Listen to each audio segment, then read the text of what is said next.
Прво би сакал да се осврнам на образложението на законот, кое што го даде собранието, во кое што се вели: употребата на овие растенија во традиционалната медицина е документирана во голем број земји во светот за третман на затегнати згрчени мускули, конвулзии, астма, депресија, болка, гадење, повраќање, како и за стимулација на апетитот.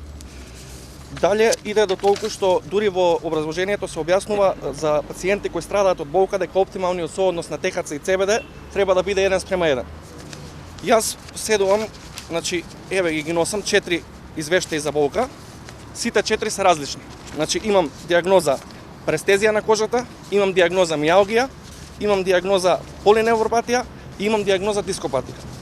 Значи, јас се прашувам како ќе се одлучат докторите да препишат некому прво канабис, масло од канабис, кога прво не може да се одлучат за една диагноза и даваат 4 различни диагнози и 3 различни лекови, и зошто би морал да користам тешки лекови, од кои што во едниот во упатството се наведува 7 пати ризикот од самоубиство, другите се штетни по срце и едниот е прескап, значи се набавува само приватно и кошта преку 1500 денари.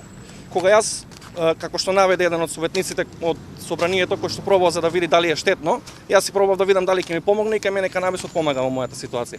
Така да јас се прашувам дали треба да чекам да ризикувам, значи, и затвор и значи имам семејство и цело моје семејство да пати, за да они решат дека за болка помага и дека треба да ми се помогне.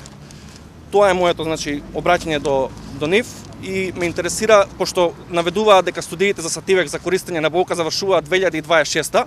Јас сум сега 31 година, се прашувам дали ќе треба да чекам 41 да бидам, за да можам легално да го добиам својот лек.